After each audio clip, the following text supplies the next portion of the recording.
Hello and welcome to Journey Lines, the podcast answering the question, how did they get there? I'm your host, Kim Minnick. Each episode, I invite a guest to complete a reflective exercise, plotting key moments of their life and career against a line of neutrality. Together, we explore the ups, downs, and everything in between on their journey. Today, I am so excited to welcome my dear friend, Greer Procich. Did I get your last name right? No, it's No. Procich, but no one gets it right. That's okay. Procich. Yeah, no one Because gets it in my right. head, I wanted to say your Instagram name, which is Oh, Instagram. that's funny. Yeah, that's funny. No, most people think my first name is my last name, so we're totally on the same page. It's all good. Greer, please state your name for the record and say hello. Hi, I'm Greer. I'm really excited to be here. This is something I'm so proud of Kim for doing, and I'm so grateful that she has welcomed me to be part of it. So I'm just Oh my excited to be gosh. here. Flattery will get you everywhere. Look, I'm not going to waste any time. Let's dive right in. First question before we go into your journey line. What are you up to these days? What are you up to personally, professionally, holistically? What's going on in your life? Oh, a lot of stuff. I think top of mind for me is I'm working right now at a startup. And by that, I mean like a true blue startup. There are four of us, and I am the only non-engineer. So you can imagine how those conversations go on a daily basis. Great.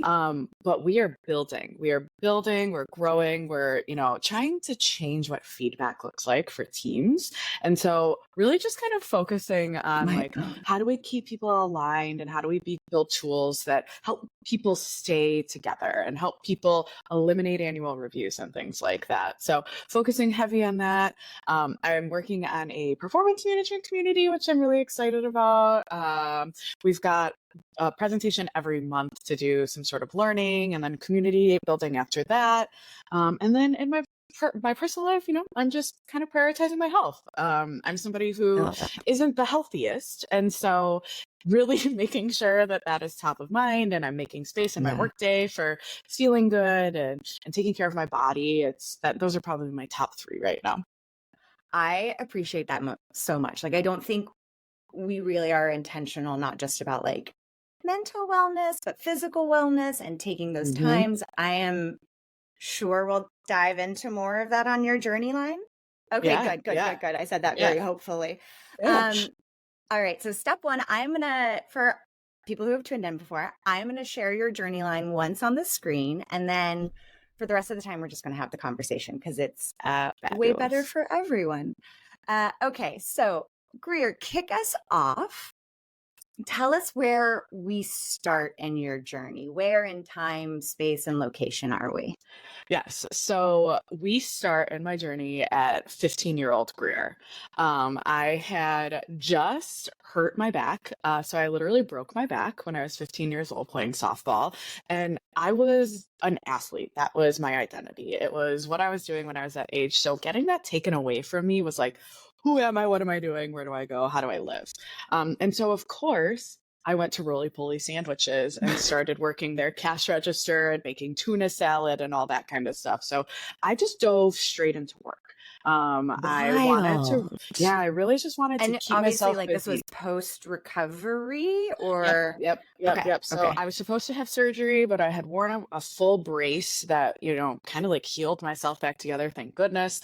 Hooray. But I wasn't able to compete like I used to. And so I had to redirect my energy. And for me, it was, I want to work. I was at the point of getting a car and I was, doing all that Give me stuff. that spending money. I want to go to the movies. I want to walk around the mall, Bed Bath and Beyond. Yeah, ours was more like Applebee's and IHOP, but whatever. Okay, same I'm into story, Same story. But yeah, I wanted to just have a little bit of freedom. And so I started my first job working at Roly Poly. And it was my first immersion into restaurants. And it was fast and it was moving and it was a lot of challenges and there were a lot of hats to wear. And so I did that for years until I went to college. And I would come back from college my freshman year and work there during the summer. So for me, it was really just what's work ethic and how do you work as a team? And restaurants for me were so fun. And so it just kind of sparked for me this is a passion of mine. This is something I really enjoy doing. And I enjoy serving people and being close to others and being challenged differently on a daily basis. So I just kind of stayed there for a while. And that's what, took me to Michigan for school. Okay, so Michigan, I see on your journey line is a little bit, we're below the Dip. line of neutrality here. What did a dip? Did a dip. Tell me, let's talk about Michigan. Yeah. So I was in Michigan for 1 year. So 1 year. My freshman year of college, I went to Grand Valley State in Grand Rapids. So it's like over here in the mitten. And so, I hated it. Like, I don't know any other way to say it except I hated it. It was really cold. They hadn't had snow days in like 15 years. There were 2 of them the year that I went. And everyone left on the weekends. And so it was just kind of this like not experience that I wanted, right? Like you go to college to always be surrounded by people and always like have this huge community. And I wasn't necessarily being super challenged in my classes either. And so freshman year, it's like, hey, here's how to live.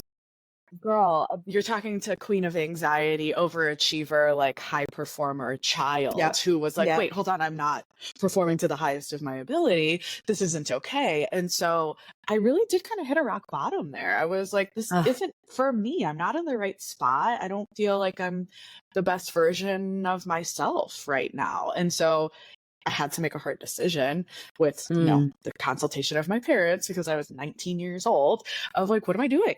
What do I do now? And for me, it was make a change. And so that brought me to Bloomington. And so I was able to, my sophomore year through my senior year, I went to Illinois Wesleyan University. And one of the best experiences I've ever had. Like some of my dearest friends I still have from there. And I went back into the restaurant scape. So there I was. So in Michigan, were you in restaurants at all? No, I had a work-study job at school, and I kind of stayed hospitality there. So my work-study job was working for the football department, where I was the person who was like touring possible recruits around the campus to like get them to come. You're like, come here. Grand Rapids is great. I love it so much. I love not it lying so through much. my teeth. I am not. I do not have an exit strategy. You should absolutely come here. Yes, you'll love it. I do not have an exit strategy. Are you a football fan?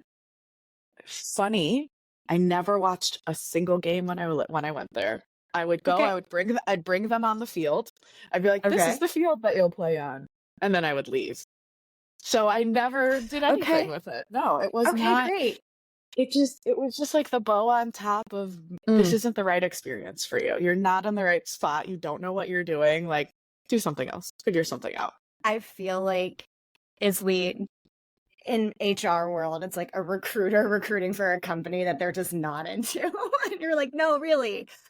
I love it. Yes, that's exactly what it was. That's exactly what it was. Okay. Yes. Thank you for indulging me a little bit more in that.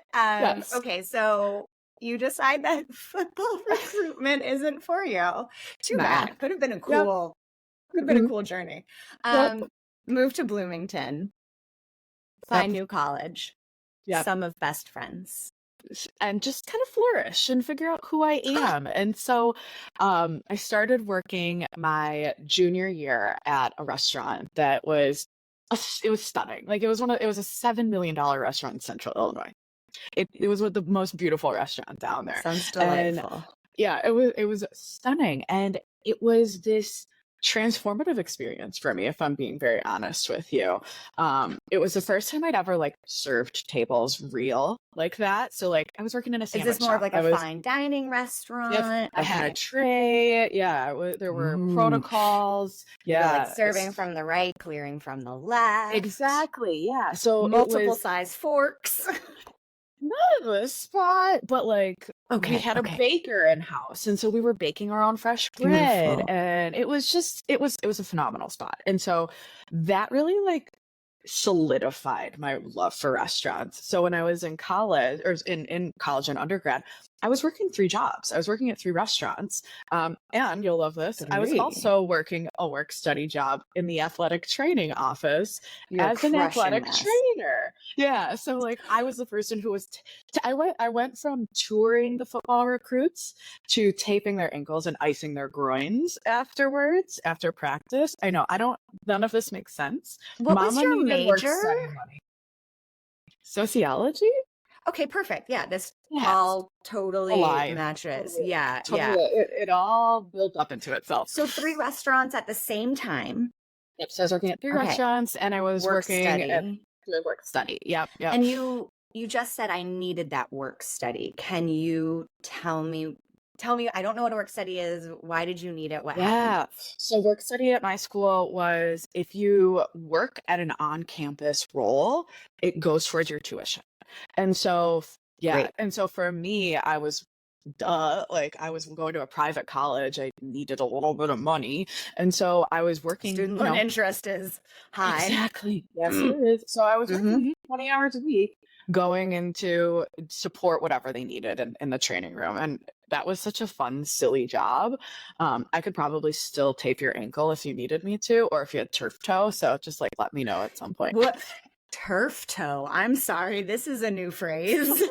So a lot of athletes, if you like your big toe, if it gets caught, like when you're moving, it gets pulled and then you stretch all your muscles in here. And so you have to tape it up. So it's literally just called turf toe because you strain your toe on the turf. Oh, they should do like toe pointing exercises, get that flexibility. Anyway. Yeah, the football players' flexibility, all the right sentences. Well, okay, not the D3 so athletes I was taping. Not the no, D3 they weren't athletes. big into toe pointing exercises to No, prevent ma'am. turf No, ma'am. toe. Okay, great. All right, so when do you have time for classes and social life? I did. I was lucky that I was able to stack my classes. So I was like Tuesday, Thursday classes. That was it. I had them all on the same days. And so I was open the other days to work. And so that was big, but my social life was kind of all over the place, right? Like I worked in a restaurant, so that was my family. And so you kind of you work together, you play together. And so all 3 of them. yeah. Well, truly, yes. Yeah. It really No, I was know. that. Like you go and you make this family. And the first restaurant that I worked at that I was telling you about that was beautiful, I worked there my whole college career. And so like this was like a family. And even after I graduated, I stayed down there for a year and managed the restaurant and still continued to work there before I moved back to Chicago. And so it was just a home spot for me that really kicked off my love for it and was like, you're going to go back to Chicago and you're going to work in restaurants. And I assume you do, but the journey line dips down again. So we're kind of in a lower point and I see some restaurant burnout. Yeah. And I, as a restaurant management graduate, fun fact, really understand like that restaurant burnout. And if I have one more, I forgot the ranch nightmare dream. I'm gonna lose it. Tell me about your experience. What happened? Moving to Chicago. Moving to Chicago was phenomenal. I loved it. Obviously, come on, like who doesn't want to live in a big city in their early 20s? It was great. And I'm from here, so like I had a natural group of people that lived here, which was wonderful. I moved back here, started working at a bar called Buddy Guy's Legends. Buddy Guy is like one of the leaders of jazz, essentially, like the grandfathers of jazz. And so he would get on stage, and I would just get him drunk every night that he'd come in. It was like my little game that I'd play with him. But did that for a few months, and I was like, I'm ready for you a manager, a waitress. No, I was a bartender. Bartender. This girl was the best job. Can I just? That also a longtime bartender. That stage. What? Yes. I mean, what a dumpster fire. But so much fun. So much fun. I miss it. So if I'm being honest with you, my husband and I have just started watching the newest season of The Bear. And it's all about restaurants. Yeah. But I'm watching it and I looked at him last night and I was like, I miss it. I miss being in restaurants. There's just something about the hustle and bustle. But I was working at Buddy's and then decided to go work for a larger restaurant corporation as a manager. And I was 23 and I was not in a good place to do this. Like, let's be honest, 23-year-olds should not be managing other people. Like, I did not have the life experience, I did not have the Yeah. training, and I And I wasn't think working it's for a mom. hard moving from like that bartender minds. I did something similar, did not last Mhm. long as a manager, but moving from that Yeah. bartender mindset to I am in charge of this restaurant, I am not in charge of fun. Yeah, yeah, yeah, yeah, and not only that, like, I wasn't working for a little restaurant. I was working for a restaurant group that was like 120 restaurants, and so I went through 3 months of onboarding where I shadowed every single position in the restaurant, and then I Okay. had to take all these tests and, like, then get basically like, I had to graduate to be a Yeah. manager. But there Wild. wasn't a lot of training on, like, emotional intelligence or coaching or, like, how to be a manager. It was like how to technically run the restaurant, but not Yeah. a How lot to of coaching. schedule food costs, Yep. labor costs. Yep, exactly. And so Mm. now in my older age, I can look back and be like, I was a shitty manager at that point in my life. Like Mm. I was Hmm. not in a place to do that well. And my ego was big and Hmm. all of my listening was low. And so I wasn't taking the feedback and it was an attack when I would get it. And so like it just wasn't the right space for me. So I Yeah. had a couple of jobs after that. I moved a little bit more into sales of restaurants. So I was working for a few different restaurants doing private dining sales for them. And then I got the opportunity to So wait, private open. dining sales, is that more like event sales or just like group Exactly. sales and okay, Yep. large parties? Great. Yep, exactly. So like you go to a restaurant, you want a reservation of 8 or more, you were probably talking to me and I was probably Oh. getting a commission off of it. Ooh, So, take my yes. money, Greer. Exactly. Oh, I Fun. I I gladly did at that point in my life. I love that for you. I Yeah. love that for you. But then I got Did to you a point. enjoy sales? I feel like some people are like, "Ooh, It was easy to me, if I'm being honest with you, but okay, I was like, "No, I don't like this." Like, okay. it wasn't customer facing enough in the sense of like, I wasn't providing the experience. I was facilitating the experience, but I wasn't providing it. And that's Mhm. what I love to do. And so I got the opportunity to transition and open up the Lagunitas Brewing Company tap room in Chicago. And I was like, hell yeah, this is cool. Yum. Love this So good. idea. Hazy IPA has a very special place in my heart and my credit card statement. Um, the brown sugar every year, it comes only around Christmas. If you've never had it, highly recommend it. One Oh, of my faves. But for have those in states where legal, they also have some THC sparkling delights, which is lovely. oh, I didn't know that. And Mm. for people who don't drink, they also have non-alcoholic options, which I love. Yeah. And dogs. And dogs And everywhere, dogs. literally Okay. everywhere. Yes. So I opened up their tap room in Chicago and I worked opening day. I worked 20 hours on my feet and I just said, that's it. I can't do this anymore. Like, I'm done. I don't want to do this. My body can't do it. I'm exhausted. This is unsustainable. I can't. And so I Wild. left. I was done. I left. I was done. So, how much time did you spend prepping to open it? Like, what was the this was day one. This was like grand opening. This was soft Grand launch. Like, we grand opened and I left a month and a half later. I was done. I was tired. I was over it. I insane. had put my whole body and soul into this. Literally. And again, I am sick. I live with a disability. And so being on my feet for that much time is not good. And it takes my body a Mm. long time to recover. And so I took a step back and I said, uh-oh, who am I? What am I doing? Where do I go now? Oh And so no, I just again. yeah, so I just picked up some bartending jobs. I was just Mm. doing like three bartending jobs at that point in time in Chicago, just kind of like cycling through Pay my them. rent, like low Pay my stress, rent, figure out my exactly. life. Figure out my life. And then that's when I was like, I'm going back to school.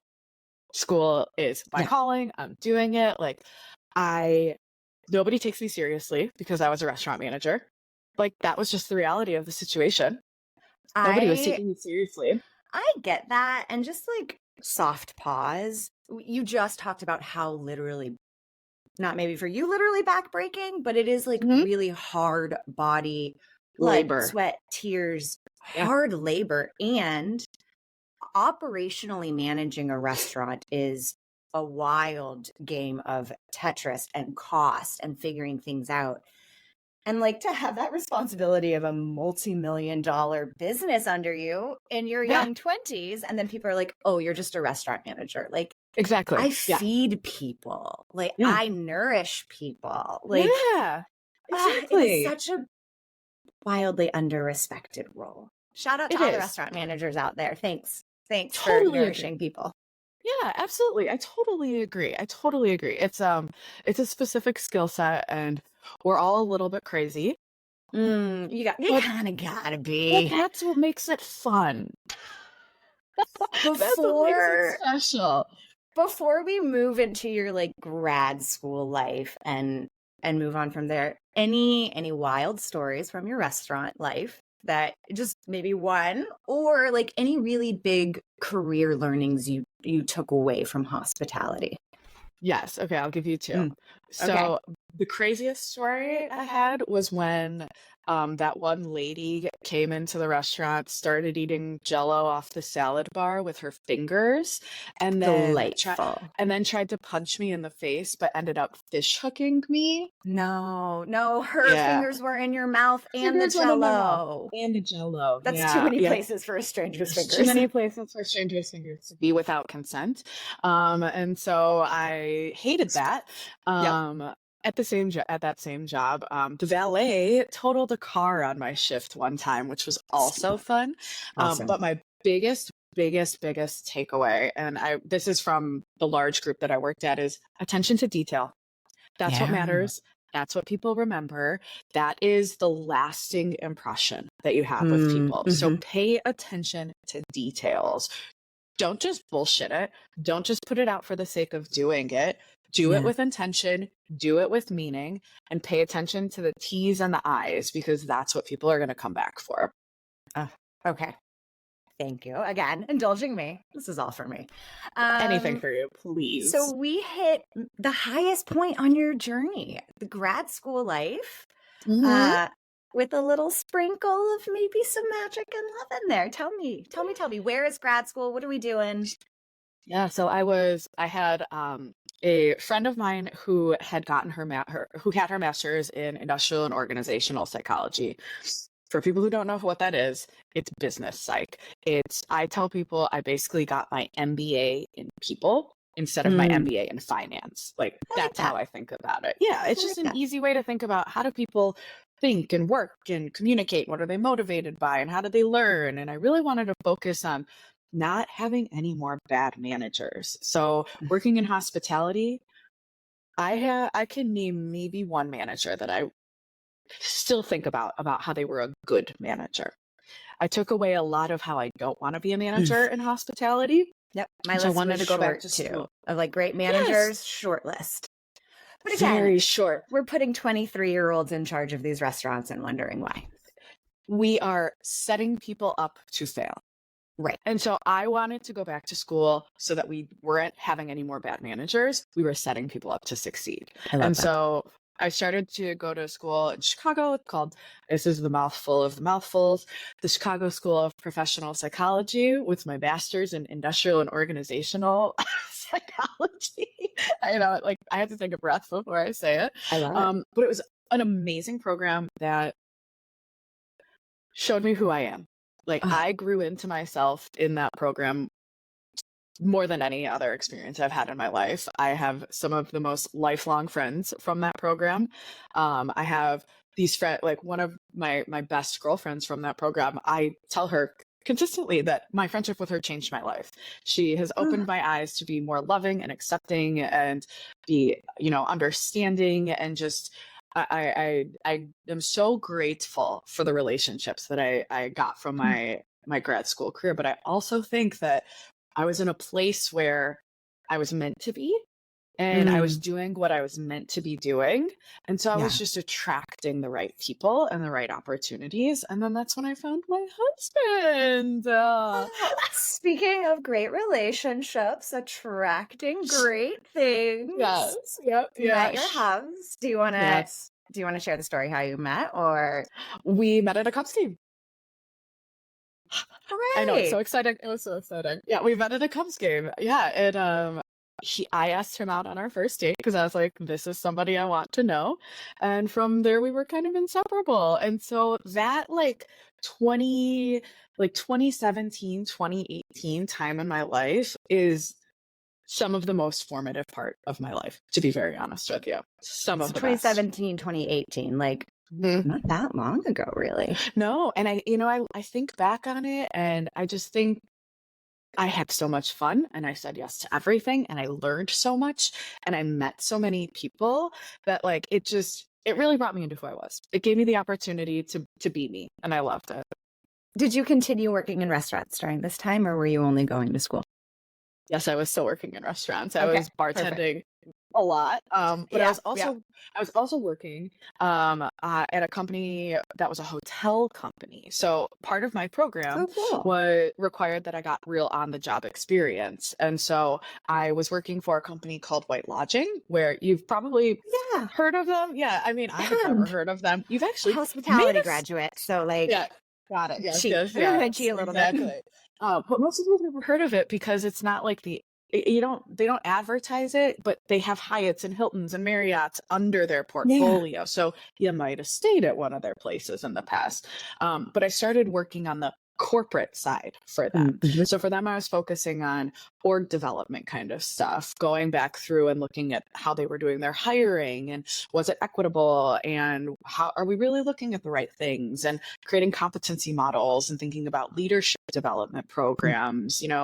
We did something around flash mentoring so that people had the opportunity to meet a Oh, bunch of people. So I cool. really, yeah, I got to spread my wings and apply what I was learning at this hospitality company that I was working at. And so I was able to in real time, it's like, oh, these are the concepts that we're going through. Oh, I That's can so cool. apply this or I can use this or hey, let's develop a motivation survey so that we can understand how our team members are individually motivated so that we can individualize their experience. So it was a really cool time to be able to immediately apply what I was doing and You're get feedback exploring on. the theory in real life. And I think from my master's Exactly. program, that was missing. We didn't get to partner with an organization. We talked a lot about it, but Mhm. seeing what works and what doesn't in real time is Yeah, it was one of the biggest reasons that I took this program is because it had that immersive requirement in it. So I was held accountable to doing that.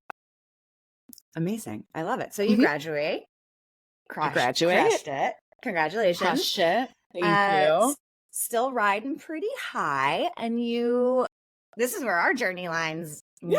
Yes, You yes. moved to San Francisco and you get your first job in tech. did. I very much remember I do Amanda too. Maxidon connecting us and me Yep, sitting in my apartment, chatting with you on the phone, yep, talking about yep, HR. yep, yep, Ah, yes. and then I you remember all of moved. that. I did, and it was the best. It was the first time that I'd lived really far from home. Yeah. So it was a challenge, and it was the first time I moved somewhere that I didn't really know anybody, and so the Or only how person I anything knew, worked. no, the only person I knew was Amanda, and so I was going out there, and my husband had previously lived there, so he had a good group of people, which was nice, right? He Great. was there for 4 years, and so he had a very, very big group of friends that we were able to kind of just move into, but it was hard. It was really Yeah. hard moving Yeah. somewhere away from family, into a brand new spot, living with my boyfriend for the first time ever living with a boyfriend. And I don't know Ooh. if you've ever been to San Adjustment. Francisco. Well, in San Francisco, houses are this big, and so you don't have a lot of private space, and you're on top of each other a lot, and so it was an adjustment. It was definitely a how we were very early in our relationship even, so it was still how do we work? How do we work living together? I had just gotten a brand new job in tech for the first time, How so do I work in tech? how do I That's work in tech? new. Man. Girl, that Ugh. was new. Yeah. Restaurants to tech, let me tell you, was Yeah. a wild change. bet. Engineers, Different. different. Different. They're the chefs. They're the chefs of the organization. Oh my God. Genius. Genius. Yep. Okay, I'm in. They're I the chefs will. in the organization. They're a little I bit crazy. You got to talk in their language. Sometimes you have to talk quiet. But if you listen, Yes. they're going to tell you the truth. You're going to Yeah. learn a lot. Oh yeah. And if you Like, respect them and give and respect their yeah, expertise, like they're your biggest advocates. totally. I think people operations can really partner with our technical colleagues Mm-hmm. and like take a lot of their processes into account for our things like sprint planning, Oh yeah. retros, Oh yeah. sneak in a little bit of feedback in. Mm-hmm. Oh Oof, yeah, I mean, oof. where I'm Okay. at right now, they're the ones driving it. They're the ones who are driving the product development because they just know what works and they know how it goes. And so, anyways, we'll get Okay. there. All right, we'll get there. We're good. So, first job Yeah. in tech, living in Mm-hmm. SF, tiny Living, apartment, living in SF, learning how to thrive in a new place. learning how to be an adult. And then COVID hit and I lost my job. And rent in San Francisco is very expensive. And I'm sure that most of the people who would be listening to this podcast would know that when layoffs and kind of things happen, HR is the first to go. And so I was the first to go. And then they're not the ones that get hired when you make budget cuts. So because of COVID, they weren't rehiring people. So I was unemployed for 9 months. Oof, And yeah, that's during tough. that time, I was not comfortable staying in San Francisco. We were spending so much money on rent. We didn't know it was COVID. We didn't know what was going on. We Nobody couldn't leave the knew. house. We were No, we kind of didn't have a stacked on top car. of folks in apartments. We didn't have a car at that time, Neither and did we. when we were in SF, and my grandparents are getting old, and so we made the hard choice to move back to Chicago. And so we How came, in 2020? yeah, in April Okay. 2020. So April, COVID so hit quick. January. We moved home in April. Yeah, so it was a Okay. very, very quick turnaround. We were lucky enough to be able to stay at my husband's at my in-laws for the time while we were buying a house, but then bought a house or a condo in downtown Chicago, which so grateful for. Love my spot. So happy to be here. But then a couple months afterwards, I landed my job at Cash App. And so for them, that Okay. kind of pulled me up a little bit. I was able to kind of Yeah. like see, okay, I have some self-worth back. I think that was like the biggest thing is like, Yeah. I hate how American self-worth is so attached to our jobs, but it's Oh, the we are reality so of good it. at that. We are. Yeah. For a long time, my identity was work. Yeah. And Yeah. Yeah, and so during that break time, I was actually putting together a resource. It's called "Hey White People News." It was during the time when George Floyd was murdered, and all of those things were happening, and civil unrest and conversations, and put together a group of people, and we created this great resource that's free online. People can take a self-assessment to understand where they are in their allyship. So, like, I was still trying to dedicate my energy to doing something, to creating something. And then I got my job at Cash App as an HRBP for the technical team. And I was like, do I want to do this? No, but like I have to do something and I have to get my foot in the door. do something. Yeah. I think we are seeing like today kind of a lot of folks like, oh, I want to find the perfect job, but also like some careers are a little scary right now. Sometimes are a little scary. And like, yeah. And bills don't stop. And bills don't stop. And like, sometimes you take a stepping stone or sometimes you say yes for now. And like, I'm sure that's not an easy choice. If you're not excited, but like, where can I find the excitement?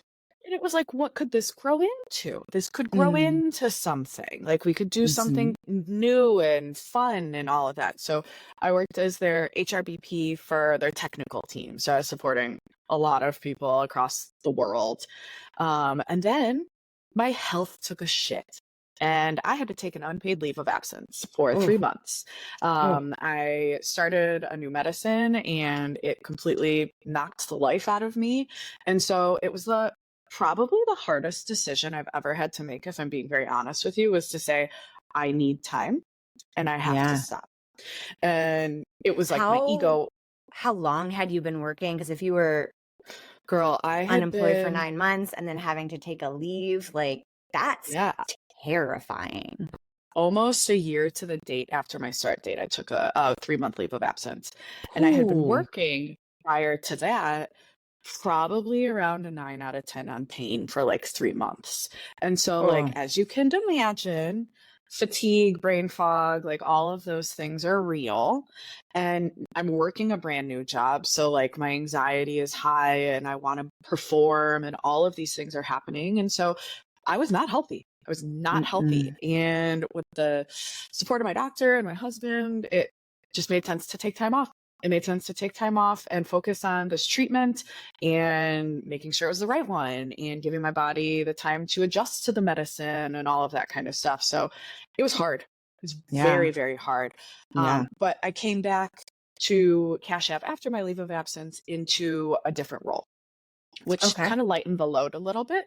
So I was working on their interviewer training for their technical teams. So Great. yeah, so like how are we gonna train our team members to do interviews well, and how are we gonna hold them accountable to it, and how is that going to transition throughout the entire life cycle of an employee? Because if you're hiring somebody, you're setting expectations, and that's what you should be evaluating them on. All those good things that we talk about. I love that. And I yeah, love so that it's worked on. talking not just about the interview, but like Mhm. what happens 6, 12, 9 months after the interview? Yep. How are we reflecting, iterating, and resetting our start point? Yeah, yeah, absolutely. And it was an interesting opportunity, but I wasn't making the impact that I wanted to. It was a lot of Mm. red tape and just hard. And so I was at a point after a year of that where I was like, now what? Something different. And Yeah. so that's kind of where I'm at now. Is I called one of my, so I describe him as the right hand to like the head of engineering at Cash App. He and Okay. I were like this. So I was like his HRBP. We did performance management together. We Great did buds. everything. Yeah, he was my like, hey, is this right? And he would come to me and be like, hey, I need help with this kind of thing. So like we were very, Mm. very much partners, which is not normal. I want to call that out. I It's not normal. Yeah, I think that, I mean, I've had some great engineering partners that I am so thankful for and who are still in my network today. Yeah, But yeah, I think I do think it's rare. I think you're right. yeah, it is. It's rare. And I enjoyed working with him and I learned Hmm. a lot from him, right? Like we were Yeah. actually collaborators, which was nice. Yeah. So you're like And coming so, up from your lowest point. You're in this yep, new role. You're feeling yep. a little, I could do more, Shaky. Yeah, a little shaky, shaky. And so and I pick up called the phone. I called Alan. I called Alan. I said, hey, Alan. Hey, hey, Alan. hey, Big Al, what you doing? What's going on? Big You're Al. always doing something fun. And he was like, I was thinking of getting in contact with you. And so for me, it was kind of like kismety of the time of like, it Hmm. was just the right timing. And so he explained to me what him and his co-founder were working on. And I was like, I'm going to be part of this. I remember You're like, telling my therapist, I'm going to jam myself into being part of this. I was doing daily affirmations in the mirror. I will be employee number 3, and I am. And employee so, number 3. yeah, yeah. And so here we are. So, like, it's been amazing. It's like So, the yeah, tell most me about different it. thing I've ever done. It's Tell so me different. everything. I would say I learn something every day. I learn multiple Okay. things every day. I would say I think my hospitality background has set me up to be so successful here, if I'm being very honest with you. I wear all the hats. Like I do What's sales and your, say marketing. again, just for everyone listening, official title, company, if you have it, do you have an official title? Employee number 3. No. Employee number 3. No, I go by special projects right now because Love YOLO. it. But the company I work Because for, YOLO. yeah, because YOLO. But I work for a company called Flint. Flint. SLINT. We're sparking people's growth. Like a little like a little Mm, Flynn. Yeah. okay. All right. Yeah. I'm in. I love a Yeah. good. Little Okay. pun. And so, yeah, wearing a lot of hats with them, I'm focusing on anything customer facing right now. So I'm Great. doing sales, I'm doing marketing, I'm doing outreach, I'm doing all of our website stuff. And the cool part, this is my favorite part, is I'm getting to like advise and be part of the development of the actual product. So like With I, kind of an HR org Mhm. psych Oh, oh background. So you're yes. able to provide this like nuanced user need. HR people are tough. We are Yes. tough to sell into. Yes. And I think like when these HR tech companies get you a Greer, get you a Hmm. Greer on staff. Well, but what it is it's like there are so many other tools that exist, but they have been Hmm. built by non-subject matter experts. Hmm. And so Those with I a, am the a user experience view. those with a user experience. Exactly. So they don't have the nitty-gritty background of like, what does it take to set up a cycle? How do you have to run how do you even know what to put into a cycle? What does continuous feedback actually mean? So for How am me, I it's going to like, do reporting? What am I, you said earlier, yeah, equitable practices. How am I making yes. sure like we're capturing data to check ourselves and remain accountable? Like, Mhm. It's I like think we this is are like the nitty gritty. yeah, and we're constantly in HR, you know this. We're always talking about continuous feedback.